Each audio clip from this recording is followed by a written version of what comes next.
ನಮಸ್ಕಾರ ರೀ. ನಾನು ಸಂಗೀತ ಪ್ರಕಾಶ್ ಗೌಳಿ ರೀ, ಗುಲ್ಬರ್ಗ್ಲಿಂದ ರೀ. ಈಕೆ ನನ್ನ ಮಗಳು ಭಾಗ್ಯಲಕ್ಷ್ಮಿ ರೀ. ಆಕಿಂದು ಡಿಗ್ರಿ ಓದುತ್ತಾಯಿ ಗುಲ್ಬರ್ಗ್ಲಂಗೆ ಕಂಪ್ಲೀಟ್ ಆಗ್ಯದ ರೀ.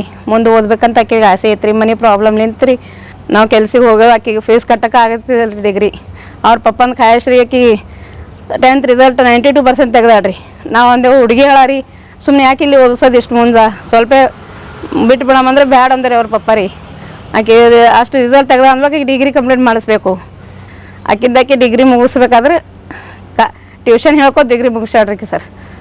ಸೊ ನಾನು ಜಾಬ್ ಸರ್ಚ್ ಮಾಡ್ತಾ ಇದ್ದೆ. ಹಿಂಗೆ ಕಾಲೇಜಲ್ಲಿ ಪ್ರತಿ ವರ್ಷ the mobilisation team was visited to the campus and all.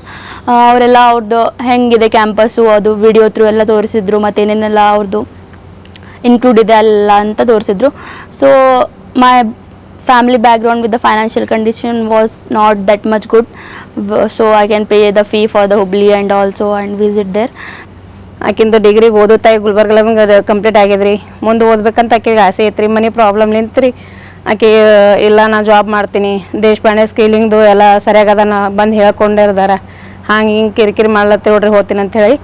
ಹಂಗಂದ್ರೆ ಸರ್ ನಾವು ಅಲ್ಲಿ ಇಲ್ಲಿ ಸಾಲ ತೆಗೆದು ಹಾಕಿದೇವ್ರಿ ಆಕೆಗೆ. ಮತ್ತು ಬಂದು ಇಲ್ಲಿ ನೋಡಿ ಮಾಡಿ ಬಿಟ್ಟು ಹೋಗಿವ್ರಿ ಸರ್. ಸರಿಯಾಗಿತ್ತು ಕ್ಯಾಂಪಸ್ ರೀ. ಕರೆಕ್ಟ್ ಇದು ಮಾಡಿದೋಡ್ರಿ ಸರ್. ಓದ್ಕೊಂಡು ಮಾಡ್ಕೊಂಡು 3 ತಿಂಗಳು 4 ತಿಂಗಳು ಒಳಗಾಗಿ ಆಕಿಗೆ ಜಾಬ್ ಹತ್ತತ್ರಿ ರೀ. ಇಲ್ಲಿ ಪೂನಾಕ್ ಎಲ್ಲ ತಂದೆ ತಾಯಿಗೆ ಹೇಳ್ಕೊಳ್ಳಂದ್ರೆ ನಿಮ್ಮ ಮಕ್ಳಿಗೆ ಹಾಕಿರಿ, ಅವ್ರವ್ರ ಕಾಲ ಮೇಲೆ ನಿಂತ್ಕೋತಾರೆ ರೀ. ಇಲ್ಲಿ ಬಂದು ಜಾಬ್ ಮಾಡ್ಲತ್ತಾಡ್ರಿ. ನಮ್ಮ ಮನೆಗೆ ಹೆಲ್ಪ್ ಆಗ್ಯದ ರೀ. ಸರಿಯಾಗಿ ಇಲ್ಲಿ ಬಂದು ಓದಿ ಮಾಡಿರಿ. Thank you sir.